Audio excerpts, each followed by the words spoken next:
sports fraternity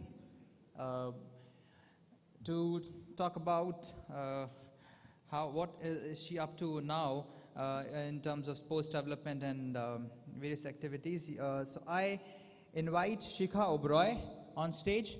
Shikha, I welcome you on stage. Shikha is a former top 100 WTA Tour tennis player, Asian Games silver medalist for India in Doha 2006 Games, India's #1 Fed Cup India leader, Zee Astitv Athlete of the Year 2007, and one half of the dynamic Uberoi sisters. Her sister has played tennis for US, and she has represented India. Today, she is a social entrepreneur using the medium of sport, fitness, and TV to incite change. She was the first woman to qualify and reach the second round of the US Open in 2004, and was the top 10 fastest server in the world, and is one of India's top 10 most glamorous athletes by the media reports. And she has launched her media and lifestyle company, SDU Seva, in 2013, and she is currently creating and producing international social issue television shows. She speaks internationally at various diplomatic conferences on female empowerment through sport, and is slowly becoming a face and force for female empowerment in India. She has recently been invited to be on board of directors of the World Economic Forum's Global Shapers Initiative for Bhopal. She is also furthering a news and sports presenting career and coaches at all levels of tennis and fitness. With this introduction, I invite Shikha for a special address.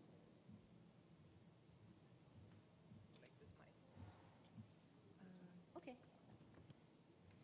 Everyone, distinguished panelists, ministers, members of government, it is a privilege and an honor to be here. Definitely speaks of the foresight of Dr. Gupta in bringing in an athlete into the development space. Thank you very much for allowing me to be here, and it's my first time in Kerala, so I'm enjoying a lot. The sports for development space is a niche and growing sector in India. I myself am very proud to be a leader giving back to sport and female empowerment through sport through my many capacities. I often align with various NGOs such as Magic Bus and other nonprofits to support and help their endeavors. Sport is a very, very powerful and interesting and even unique tool for development, which is often overlooked, especially in our country, where we prize and honor engineering and doctors much more than professional athletes. But I can tell you from personal experience that athletics and academics, first of all, are not mutually exclusive. I did graduate from Princeton University, did do very well there academically, and was top 100 in the world. So it's very much possible to have the best of both worlds with sports and academics. For me and my four sisters, we have, I think, the values and inculcated the values of confidence, discipline, hard work, and just an overall feeling of equality, no matter where we're from, our gender, what we feel, or what we believe, because of sport. And for that, I take it so personally to empower young girls and boys with this medium of sport. What happens to a young girl, especially when she starts playing a sport, is she begins to feel a social capital, an intellectual capital, which in turn actually enhances her community's identity, therefore building her community into a powerful space. And she is that leader of a community. And I think what's interesting in sort of trying to parallel the digital world and the digital space with sport is that sport, just like the internet, suspends differences. The tennis court never judged me. When I log on to anything on the internet, it never judges me. My differences are suspended. It becomes a level playing field for anyone with any idea or any sort of game to go out and play, and may the best person win. And I think that's what we're all doing here in the development sector, each bringing our own ideas, our different methods for change. We heard for yesterday and today from the health sector, the smart cities, just now the police, and it's phenomenal the different mediums we can use. What's exciting to me is that we're in such a crucial time in our country. I almost feel like we're rebuilding India. We get to be the pioneers and the entrepreneurs to lead what is going to be the future. So that is why it's important that I also delve into what else I'm doing with my life. My company, SDU Seva, which Karthik mentioned, I make social issue TV, news, and digital formats, where I constantly include various mediums of media. All my shows include the cell phone, because as we heard today, the cell phone is where everything in the internet is happening now. It's M-government, it's M-everything. So the idea behind reaching masses of youth especially with positive and purposeful messages is what I'm really after and what I seek to do. I think we live in a time where the 3Gs are very important. Okay, not the 3G, you know, the cell phone, but the 3Gs of global, gender, and gigabyte. I think we've all understood and are recently realizing the mistakes we made by neglecting one of the most powerful resources of our country, and that's girls and women. Global in the sense that today an action, a Facebook tweet, a picture uploaded somewhere, anywhere across the world can affect my life right now, instantaneously, in real time. And gigabyte, I believe in the past 10 years, we have sent more radio messages out into space, radio waves out into space than we have ever in the course of human history.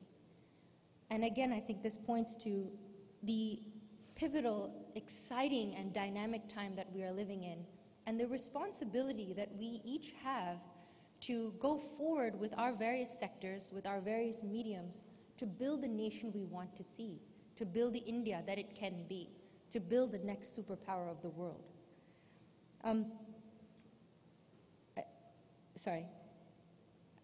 It's always been through time that youth and innovation have at times overthrown governments, have thrown in new music and language and lingo into our daily lives. I mean, if you don't know what a selfie is today, or LOL, or, you know, SMH, shaking my head, or face to palm, you know, all these different words, you're really lost.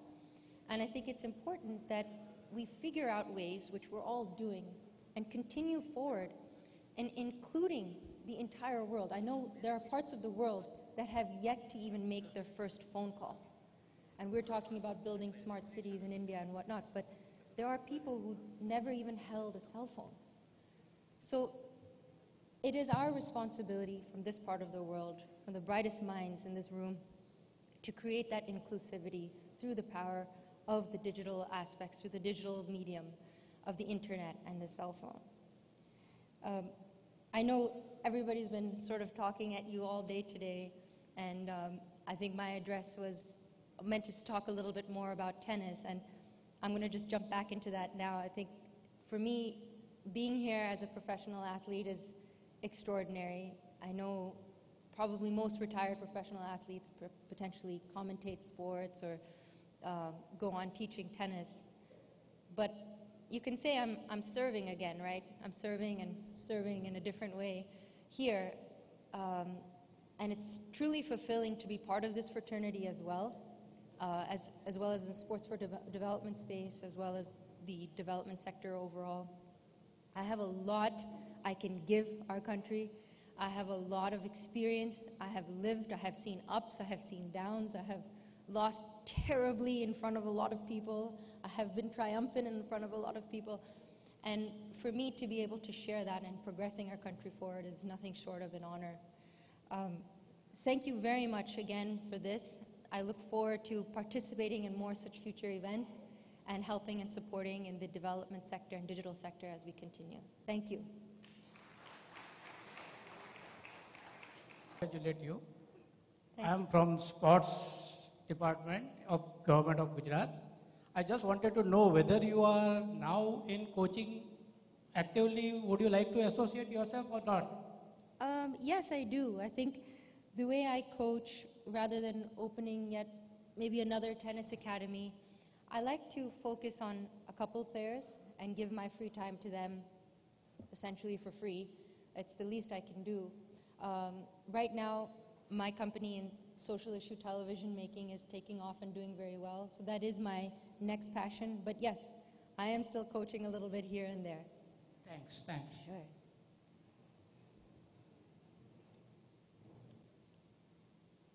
Actually, I'm from the police department, and as you might be aware, that police has a lot of persons who are from the sports quota. In fact, we try to encourage sports, and for that we have events. In fact, at the state level, district level, and even at the national level, we have sports teams. And there are some of our players who have done very well. In fact, there is, as of now, there is a lady, she is in Nagpur Police, and she has won a medal, a bronze medal at the last Commonwealth Games. There are some schools of thought, there are some people, there is a thought which says that when we are employing policemen, then all of them should always concentrate only on hardcore police work. And Could you repeat what you just said? I didn't hear you. yeah. What I'm saying is that there is a school of thought which says that the policemen who have been employed as policemen, recruited as policemen, should always concentrate on hardcore police work. When we allow them to play, some of them are not concentrating on police work because we have to give them some days off for practice, preparation, and things like that, which takes at least maybe a very small percentage, but definitely some percentage of the policemen away from their core police duty. I would like to have your views on this, whether there are some people who are for it, there are some people who are against it, which we as the leaders of the force are also sometimes in a dilemma. I would like to have your views on this. Sure. I think I'm understanding your question as sport. Not. I think. But sorry, I think, but they're not being given that kind of respect. Even Mary Kom was being appointed as a constable or a head constable, something like that, when she was representing India. So there should be some policy framework. I'm just running in that they should be given, the sports person should be given due respect in their appointment, whether in the police or somewhere else. I agree with the latter comment there. I think all athletes definitely deserve respect, and that really propels us forward, especially in our country where we really keep promoting education and academics more so than athletics. But to answer the gentleman's question regarding police and the distraction, the potential distraction of sports, of course, it can certainly be a distraction if you're doing it too much.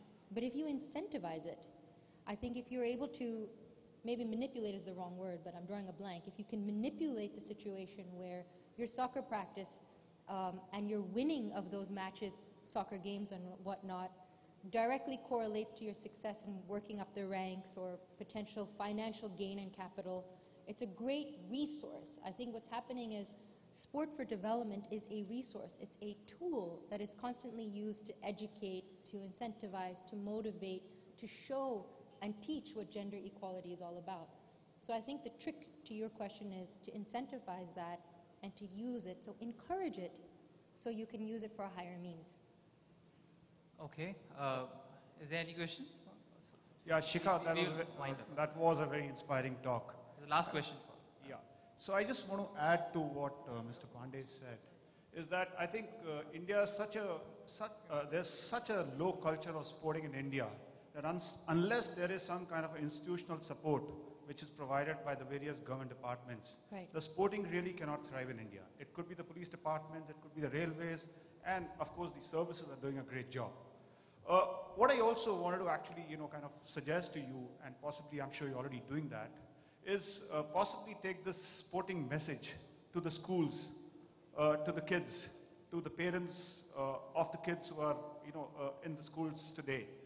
Because all of us know that, a sportsman is a better person, and a sporting culture would actually make better citizens of tomorrow. So I'm sure you're already doing something on that account, but just your views over there. You're absolutely right, sir. You hit the nail on the head. What happens to us, I think what's the number one killer for sports, even more so than government, is parents. Until fitness and health is not a family value. Until the woman of the house doesn't understand the value of health and fitness and sweating and moving, we will never be a sporting superpower. China will always overtake that. So before we even talk about what happens in schools, we have to talk to women, to the parents, to the mothers. Get out there, move, sweat, so you can be an example to your daughters, to your sons. Where there is a capacity to grow sport is in schools, absolutely. And you're right, I am working with schools, motivating, going in, working at, coaching here and there while I can. I think that is where the talent is, that is where the potential is. But it's also where it gets killed. By 7th, 8th standard, students don't even have time to do anything else but study, study, study.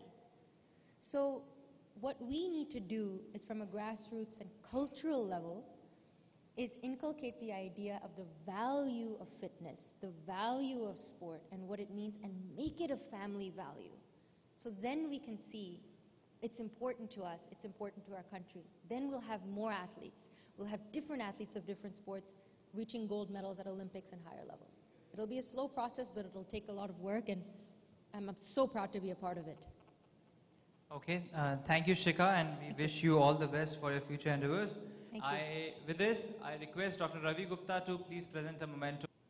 A round of applause for Shikha, please.